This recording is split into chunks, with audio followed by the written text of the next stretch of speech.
The Broadway Voices series was a huge hit last year. We're going to do it again this year. The Chamber of Commerce, the town, and local businesses and arts advocates are going to bring you another season of this great series. So let's hear more about the series right now from Chamber President Neil Padgett and Garner Historic Auditorium Manager Debbie Dunn. I'm Neil Padgett with the Garner Chamber of Commerce. With the incredible sell-out success of the first season of Broadway Voices, we are pleased to announce that again this year we will partner with the town of Garner to bring some of the biggest, brightest, hottest stars on Broadway to perform solo concerts right here in Garner. Here to kick off the season with me and announce the lineup is Debbie Dunn, manager of the Historic Auditorium. Thank you, Neil. The curtain opens on Broadway Voices on December 3rd with Ashley Brown. Ashley Brown originated the role of Mary Poppins on Broadway, for which she received Outer Circle, Drama League, Drama Desk nominations for the Best Actress. Other Broadway credits include Belle in Beauty and the Beast. She has performed in Carnegie Hall and across the U.S. with various orchestras. Then on March 3rd, we have Susan Egan. Egan headlined on Broadway as Thoroughly Modern Millie and has received acclaim as Broadway's longest-running Sally Bowles in Cabaret. She received Tony Award and Drama Desk nominations for Best Actress as the original Belle in Beauty and the Beast and has numerous TV and film credits. The season closes May 5th, 2012 with J. Mark McVeigh and Christy Tara McVeigh. McVeigh returns to Garner for an encore performance with his lovely wife Christy for an evening of some of Broadway's greatest duets. Mark is currently starring as Jean Valjean in the 25th anniversary tour of Les Miserables. Christy made her Broadway debut in The Who's Tommy, and she also starred in Annie and Jekyll and Hyde. Neil, with a lineup like that, I'm sure they all want to know, how do they get tickets? Tickets go on sale October 15 at the Garner Chamber of Commerce, or you can get them by phone at 919-772-6440. If you'd like to order them online, you can do that also. Visit us online anytime at www.garnerhistoricauditorium.com.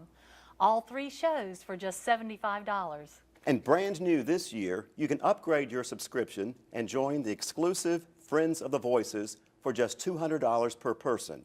Friends will enjoy special perks like priority seating, entry through the back lobby, listing in the playbill, a pre-concert reception, beverages at intermission, and then after the concert, there's coffee and dessert with the artist. Now, these are benefits that were last year reserved for our corporate sponsors. Now you can enjoy them as part of the Friends of the Voices.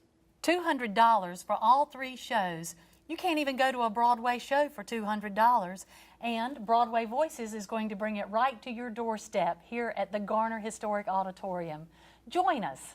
We're saving a seat just for you. The Garner Police Department and local businesses and citizens are teaming up to create a police, athletic, and activities league right here in Garner.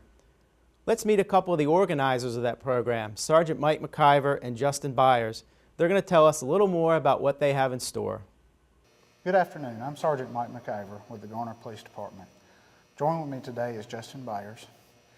We're here to talk with you today about a program that the Police Department has initiated called the Garner Police Athletic and Activities League.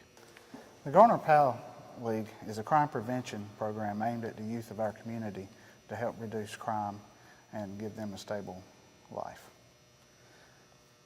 Here with Justin Byers. Tell me a little bit about yourself, Justin. Well, again, my name is Justin. I'm a Garner native. Grew up in Garner schools, played Garner sports all my life.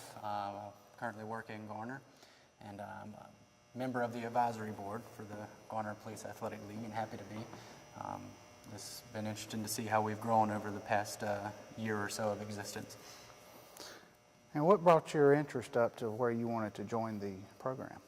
Again, being a Garner native and then also very active in the sports community in Garner, naturally when I heard that this league was going to be forming, I wanted to know a little bit more about it. I was invited to a board meeting and really was impressed with not only the board but the mission behind the Police Athletics and Activities League and what I could do to help. Speaking of athletics and leagues, how does this differ than the normal leagues that are offered by, say, the Garner Parks and Recreation Department? Sure, it's very different. I think the foremost important thing is it's not in competition with any of the existing programs in Garner. The league is designed to target at-risk youth in our Garner community, or any youth that have a tie to the Garner community, whether it be they go to Garner schools or they live inside Garner or both. And the Police Athletics Leagues, one of their main goals is to be able to provide athletics or activities to youth that wouldn't normally have that capability, either financially or otherwise. And speaking of programs, the Garner PAL is initiating 2 programs that are starting next month in October. October the 4th at East Garner Magnet Middle School and October the 6th at Avery Street Recreation Center. Justin, can you tell me a little bit about these 2 programs? Absolutely. The program at the middle school, like you said, beginning in October, has been has got off to a great start. We're partnering with Principal Williams at the middle school along with her staff. They're currently in the process of reviewing their student body of who might be interested in participating in our programs. And again, in October, we're going to have numerous volunteers, both uniformed officers and community volunteers, that will be going over after school, starting off 1 day a week, mentoring children that Principal Williams and her staff have selected. As far as the Parks and Rec Department, this summer we got started with a Camp Kaleidoscope Public Safety Day. There you go. Public Safety Day at Camp Kaleidoscope. The police department, or the Police Athletics League, put on a Public Safety Day in which Garner Fire Department, Police Department all came out and presented a few of the general public safety knowledge items. And that was a good way also for us to get the Police Athletic League name out there. Speaking of the kids that want to get involved, how would we go about telling one of the children how they can get involved and signed up with the Garner PAL League? Sure. Currently, we're partnering well with community partners, being East Garner Middle School. They're helping us select a few. But anybody, we're not refusing anybody at this time. They can contact any number of board members or anybody on the Garner Police Department force. The good thing about the Garner PAL League is we're not just going to be 100% athletics. We're also going to have mentoring services for the youth. We're going to be checking report cards as well to make sure that they keep their grades up. And if they're not up, we're going to help them with their homework and give them some tutoring type services to try to help them get their scores back up to where they need to be. Absolutely. That's one of the key things where we'll require some volunteer hours after school at East Garner Middle School, but that's a big thing that we're focusing on. It's not just sports, but it's a good mentoring program as well for children that may be at risk. And speaking of the community, I have to give 100% props to our community partners that are volunteering their time to help us with this. Not only are the board members volunteering their time, but also the police officers and fire department officials and any other town employee that wants to help with us is volunteering their own time when it's outside of regular business hours to make this program succeed. And I want to thank you personally for stepping up to the Garner community and giving your personal time for the betterment of the children.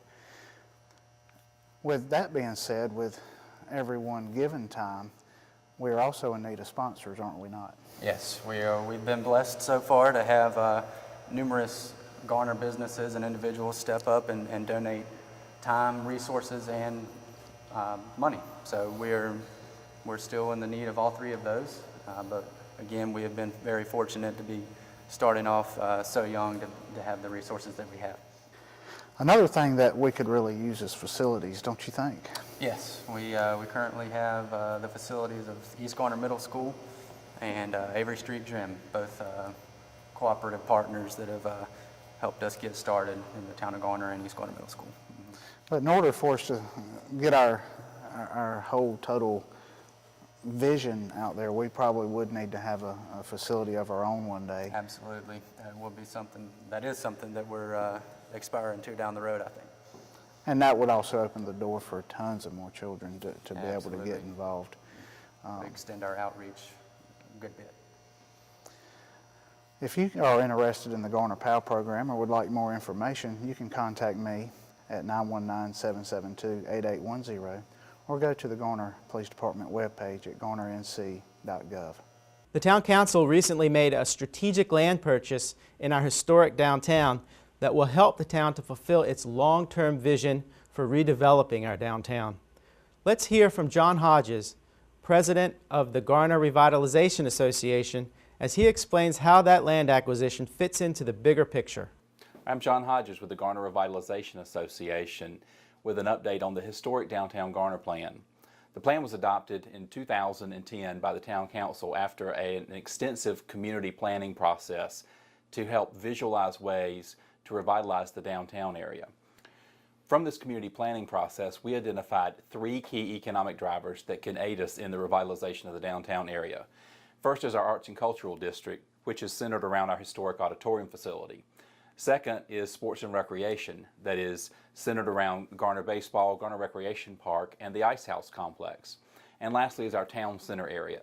This was Garner's traditional business district, and we see this as being a great place for small businesses to get their start in Garner and to help grow our local economy. To help realize the Town Center Complex, we have understood that we need to open a corridor from Highway 70 to Main Street in the downtown area to improve visibility and increase accessibility to the downtown area. Over 30,000 cars per day travel along US Highway 70, while only about 300 travel along Main Street. By opening a corridor up to connect these two together, we think that there is lots of traffic that can come over to Garner's downtown area, which many people don't even know exists. The area that's been identified for this connectivity is Montague Street, which currently connects off of Main Street and opens up at Highway 70. This area has been identified in several strategic planning processes as the primary area that we could encourage this traffic to come from Highway 70 area into the downtown area. Let's go outside and take a look at the Montague and Main Street intersection. We're here at the corner of Montague Street and Main Street, which is a key area in the downtown Garner plan that was adopted last year by the Town Council to lead revitalization plans for this area. The town made a very significant and strategic acquisition last week that will help us realize that goal with the purchase of property here at the corner of Montague and Main Street. This property will allow us to widen Montague Street and control development for new properties that will come to the area as a part of the downtown Garner plan. If you're interested in learning more about the historic downtown Garner plan, copies are available on our website, downtowngarner.com, and you can also pick up a copy at the GRA office at 111 West Main Street, Suite 200, or at the Town of Garner Planning Department. So while we're working on these long-term strategic goals for the area, we've been also working on some shorter-term goals through our participation in the North Carolina Main Street program. In the last 2 years, over $500,000 of public sector investment has been made in the downtown area, including new sidewalks in the School Acres area, resurfacing of Main Street, and other infrastructure projects. This investment has led to over $1 million of private investment being made in the downtown area in the last 2 years. During that time, we've also had 27 net new jobs in the area, 7 new businesses, 3 building rehabilitations and facade renovations, and a business expansion. So these are all projects that we're very proud of, and the progress that we have made with the assistance of the North Carolina Main Street has contributed significantly to the revitalization of our existing downtown Garner. And that's it for this month's Around Town. Tune in next month on Channel 11 if you're a Time Warner customer and Channel 99 if you're an AT&T UVerse subscriber. You can also see the program on the town's website, www.garnernc.gov. Thanks for watching.